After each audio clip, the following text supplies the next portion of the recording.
Sweet Baby Inc. is now a phrase I'm sure many of us are sick of. The oversaturation of everyone and their mother, taking interest in a subject many of them were ignorant to or turned a blind eye to, has flooded our news feeds and YouTube watch pages recommendations. When I started writing my Sweet Baby video on February 16th and began editing on the 22nd of February, I never imagined everything would unfold like this. While doing research, I found other channels were onto Sweet Baby months before me. Upper Echelon Gaming, to name one of them, for Tanga, etc. Hell, Frit was the one that gave me the Insomniac leaked equity video. You learn through what you're watching, what you're consuming, and it really informs your life in a lot of ways. I would have come out sooner if there had been better portrayals of lesbians and queer people.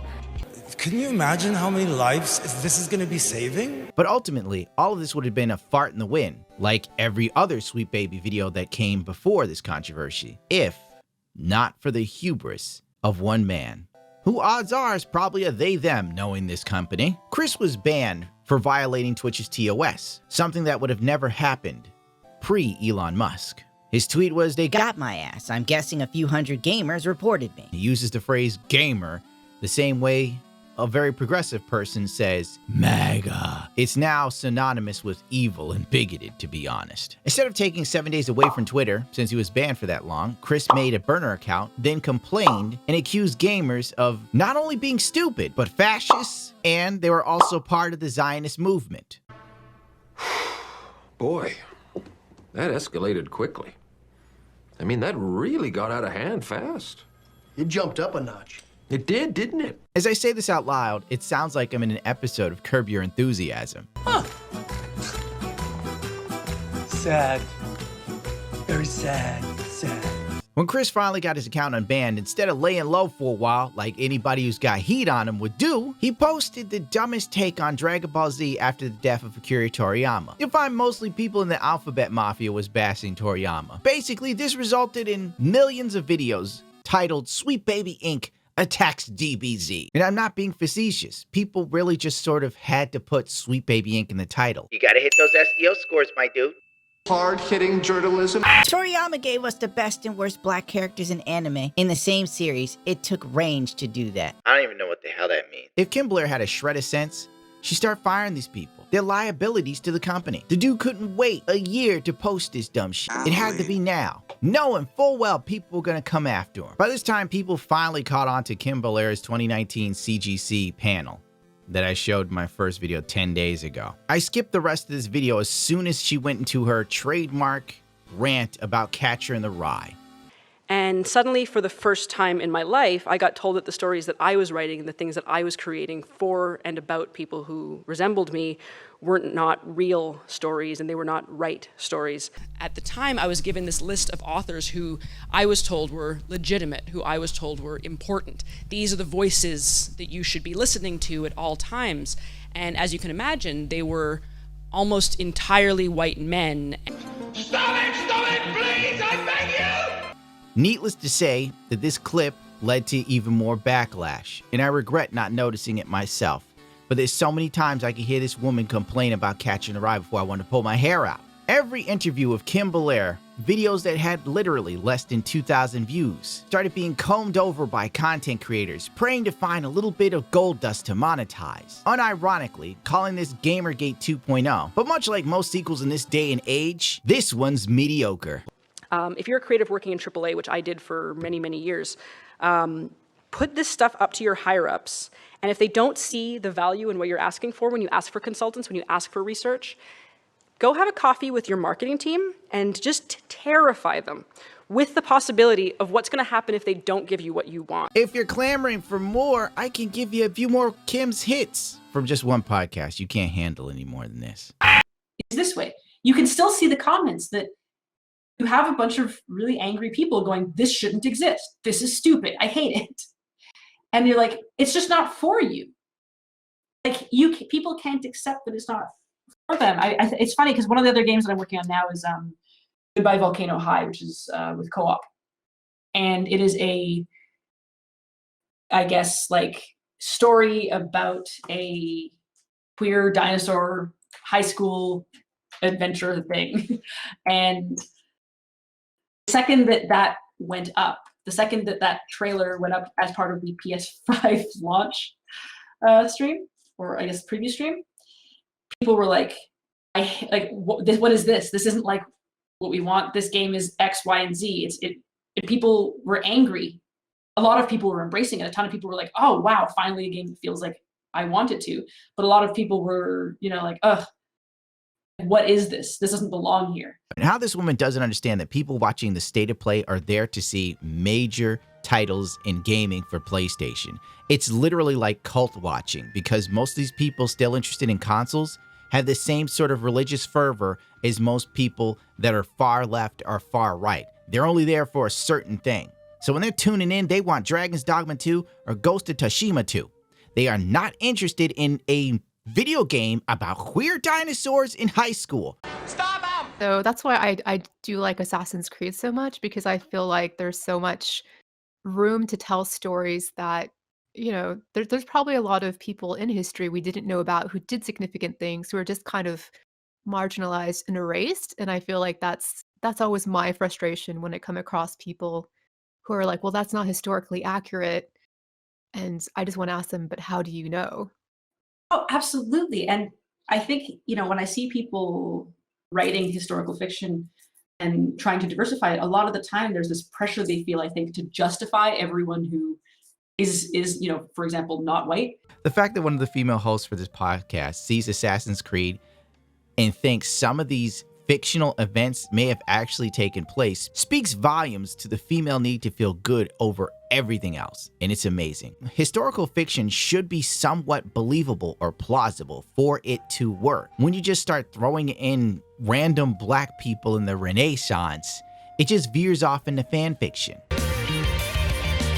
Beware the Ides of March. Yes, I know that's for the 15th, but so what? It's a fitting phrase. On March 7th, all the gaming journalist publications broke their silence to condemn the gaming community and willfully ignored Chris being a douchebag trying to drum up cancel culture mob on Kabuto's Rambo, and only backfired and canceled himself. Even if some of these articles have some valid points. And when I say some, I mean pointing out that yes, the gaming industry has become a greedy fest of stupidity and microtransactions and constantly looking for some sort of outside funding for gaming. But that's semantics to try and get the reader to ignore the elephant in the room. They are all immediately written off due to the clear bias and the almost comically stereotypical SJW Games journalists that wrote them. You look at these people and you go, yup, it figures you'd have these talking points. My, what a surprise. A company called Sweet Baby Inc. has been targeted of the anti-woke gamers because it offers consultation work, an industry standard service that's been normal for years. Every time I see pronouns in the bio, I know I'm dealing with a douchebag.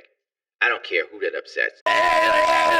This article is everything that you'd expect, and it's worthy of the lack of engagement that it has received. This author is a pansexual bi ADHD queer identifying. Oh my God. He mentions this in an article as well, because of course he would. Hard-hitting journalism. Diversity is not your enemy in a live service world. Studios aren't forced to add diversity. They're forced to add battle passes and endless grind, leading to worse games and cheap demographic appeal. And terrible stories that had Sweet Baby in it. Is like the games entirely are trash from every aspect. This was the article from The Gamer. Guess what? It also ignored the attempt to ban the Steam group and the Steam user Kabutos. This article only made one good point. Gaming isn't for us to enjoy anymore. Gaming is now shifting towards trying to get us to pay for what we already own with live services. This article also gives a nod towards Baldur's Gate 3, but what they don't understand is that the people behind the game of Baldur's Gate 3 cared about their games in every aspect and every detail. The Gamer cited Spider-Man 2 pretending that it was a huge hit, but Spider-Man 2 needs to sell around 7.2 million to break even because they spent so much money on it. And people that aren't fanboys of Sony thought that Spider-Man 2 was written like dog shit. It was a buggy mess. Alan Wake sold like utter trash. Most people didn't even know it launched. Oh God, an article from Nathan Grayson. How a small video game narrative studio wound up at the heart of a massive anti-woke conspiracy theory. Yes, everything you saw with your two eyes, that was fake. It's conspiracy, it didn't happen. Like the time Joe Biden put on a miner's cap backwards. In this article, Nathan phrased the attempt to mass flag Kabuto's Rambo as supposed. Had Chris not been a douchebag, none of this would have happened. But they're never going to write that. They're not going to go, the sweet baby dev acted like an absolute boner and created all of these issues. Nah, I can't do that. It's Alyssa McCanty doing her journalism, quotation marks. We'll come back to this later. The damn woman joined a Steam group and asked some questions. And Nathan is acting like she escaped the temple of goddamn doom. It's 10 years since Gamergate. The industry must now stand up to far-right trolls, Kenzie McDonald. Conspiracy theorists are still routinely targeting and abusing women, and woke game consultants. With a small studio currently under fire, the games industry's silence is deafening. Like, oh my God, this is terrible. The Guardian is a publication so full of shit, sometimes I wonder if the journalists bother to wipe their own ass. To say that the Guardian is clown shoes is a total understatement. Let's check some absolute classics here. White men wearing black socks is undercover racism. Men are less likely to wear a mask, another sign that toxic masculinity works. Shaming people who refuse to wear face masks isn't a good look. I can't do this. Why Ivanka Trump's new haircut should make us very afraid. The uproar over AOC's hair is a reminder that women can't win under the patriarchy. By the way, when I clicked onto this site, it asked me for a donation and to sign up for the newsletter. So I signed up with the email address called I hope AI takes your jobs @gmail.com. The too long didn't read of this article. It focuses more on the events of Gamergate and the 2016 election than anything else. It reads like your usual victim segment. An article that paints gamers as a hate mob that has 200k people in a Steam group that is dedicated to harassing sweet baby and women, while ignoring the fact that the group would have never made it past 20k people if not for the butthurt dev trying to target a dude from Brazil and trying to get him banned for simply importing the list from Sweet Baby's own website and IMDb's. Information that's readily available. It's not misogyny and it's not bigots looking to go after women. The gaming industry should defend and protect Sweet Baby. How? And what will the end goal be? To inspire more mass layoffs? Nobody wants to be the next Bud Light. Last but not least, a Kotaku article. After reading all the others, I already know how this one's going to go, so screw it. I think there was an interview of Kim Belair that was a big nothing burger. And let's be real here. Kotaku has been biased towards Sweet Baby since the very beginning. Hell, it was even in our face and it was blatantly in titles. New Alan 2 update for all you sweet babies out there. Sweet Baby Inc. doesn't do what some gamers think it does. Every bad stereotype you have about a gaming journalist or a leftist, prog, woke skull, whatever you want to call them, this chick embodies it. Bad tattoos, short hair, nose piercing, all of it. Constantly seeking attention. It started off with her infiltrating, quotation marks, a free-to-join Discord. She pressed the join button and she thought she was Solid Snake. Otacon, I'm in. I'm going to find the chuds, Colonel. I spoke to the team at Sweet Baby and infiltrated the Discord group, rallying against them to try and paint a clearer picture of what the fuck is going on. If anyone would like to chat about this Discord and Steam page, let me know. Is there a reason why many of you don't have your name/pictures associated with your accounts in here? Interesting. Still here. Just curious if anyone would speak to the creation of the server, the Steam page, and why they feel monitoring Sweet Baby work is important. Hello, would anyone in this group be willing to answer a few questions for Kotaku's story? And she just keeps going. I wonder why no one is willing to dox themselves for me so I can contact your employer and ask them questions about you joining this bigoted hate group and get you fired. Weird. Why wouldn't you let me just ruin your life for an article? I don't understand. Yeah, weird. Damn. Does this article mention anything about the Sweet Baby Inc. CEO being a full-blown racist?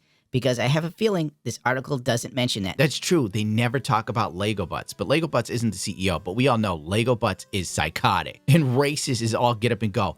Lego Butts does not come up once in here. Ooh, I hate games journalism. Alyssa Merchant. Hi, you can't be racist against white people. Thanks for tuning in. No, actually, you can. She totally got community noted. But this is the mindset of these people. If you make it okay to hate one group of people, this will create vitriol and hatred everywhere. It'll just escalate. It'll grow. Slippery slope. Shit rolling downhill. Come on, lady. Hold on. I just gotta notice. You can't be racist towards white people because Felix, who works at Sweet Baby, agrees. I usually get grossed out when straight cis white people kiss, but even I think those two are pretty cute. I had a nightmare that I was a white male gamer. Obviously rooted in racist and problematic sexist tropes, right? Hi, you can't be racist against white people. Thanks for tuning in. Sweet Baby co-founder David Bedard said to me that the people making these games, the people at the studios, they want to make the experience better for all players, which means diversity and representation are getting baked in there naturally. Because you know what? There are other people other than straight white guys that play video games. The guy who created the curator is Brazilian, so you're right. Not all of them are straight white men. They're Latin, they're black, they're Asian, Guyanese, etc. We're all tired. Can't believe we have to say this in 2023.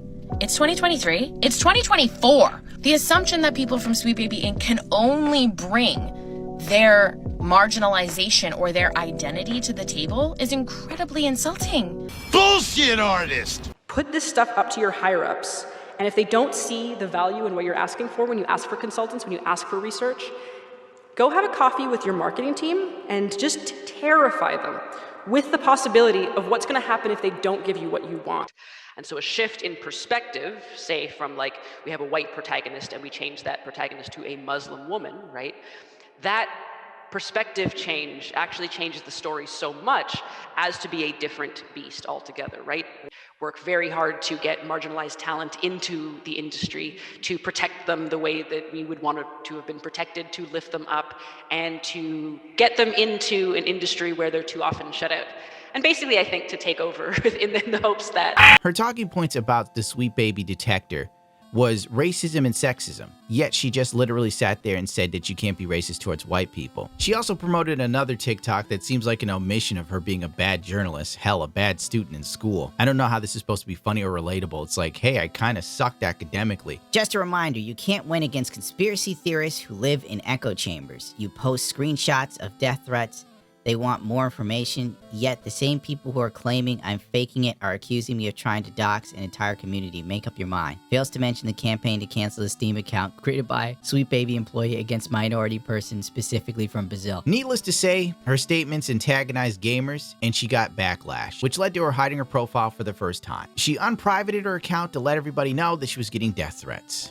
In the middle of all of this foolishness, she started trying to get Hassan Piker's attention and was farming for engagement almost on an hourly basis. There's only one person who can help me now. Laughing my ass off, Hassan, Hassan, save me. Hi, Hassan at Hassan Piker. I'm happy, and that makes them mad. Look out, it's a happy, queer person being absolutely obnoxious like a 5-year-old child on Twitter. All right, my little freaks. I'm deleting Twitter for the weekend. And I'm gonna go live in the real world. Friends know where to come find me. Ciao. Very normal behavior. I followed on accident because the remove yourself from convo button is so close to the follow button.